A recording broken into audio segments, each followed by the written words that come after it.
జీ5 ఉండగా మీ favourite TV shows ని మీరు అస్సలు మిస్ అవ్వలేరు. Complete free. ఆ విధవ ఇక్కడున్నాడేంటి? 2 సార్లు నా నుంచి తప్పించుకున్నాడు. వెంటనే విన్ని పోలీసులకి పట్టించాలి.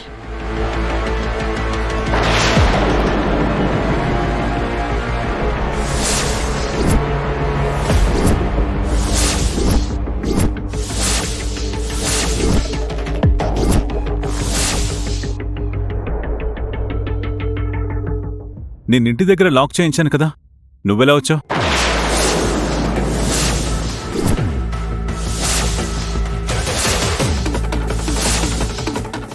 ఆ పని చేయించింది నువ్వా?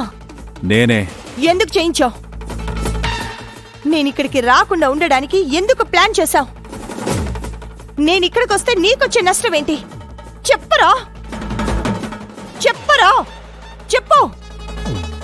ఈ వికాస్ గురించి నీకు పూర్తిగా తెలీదు.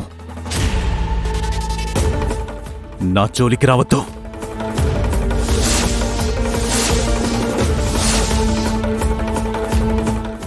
వికాస్ అంటే నువ్వా? ఎస్, నేనే. మా అవనిని? నీ చెల్లెలు అవనిని చేసుకోబోయేది నేనే.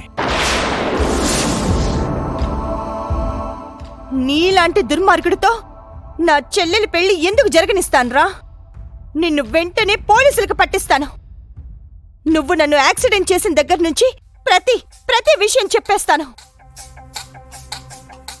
పెళ్లికి మరో 4 రోజులే టైం ఉంది. ఈ సమయంలో అల్లరి చేసావంటే అవని అల్లరిపాలవుతుంది.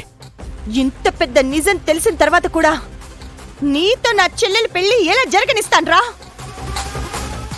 4 రోజుల ముందే ఆ అమ్మవారు నాకు ఈ నిజం తెలియజేసింది. నీ గురించి వెంటనే అందరికీ చెప్పేస్తాను. వేదవతి అత్తయ్య, ప్రసాద్ మావయ్యలు నువ్వు చాలా మంచివాడివి, బుద్ధిమంతుడివి అని అనుకుంటున్నారు కదా. నువ్వు ఎంత గొప్పవాడివో తెలుసుకుంటారు. సుజాత, నా మాట విను. నేనిప్పుడు మంచివాడిగా మారిపోయాను. గతం కథ. దయచేసి గొడవ చేయద్దు. నేను నీకు ఎంత డబ్బు కావాలన్నా ఇస్తాను. నువ్విచ్చే డబ్బు కంటే నా చెల్లెలి జీవితమే నాకు ముఖ్యం.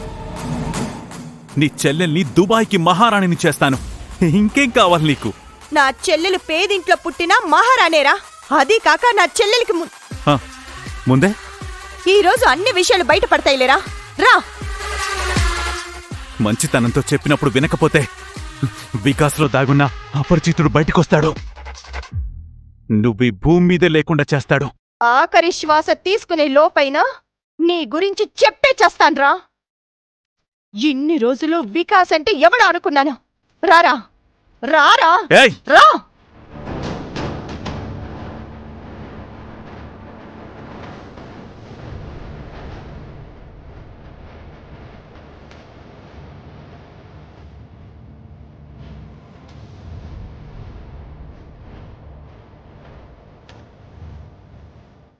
వేదవతి గారు,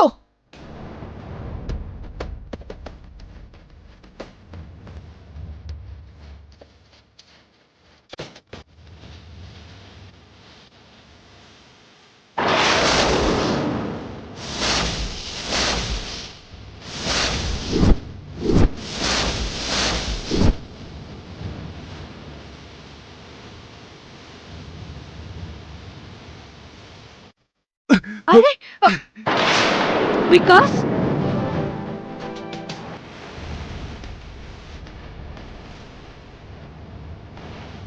జీ5 యాప్ డౌన్లోడ్ చేసి అన్ని ఎపిసోడ్స్ పూర్తి ఉచితంగా చూడండి.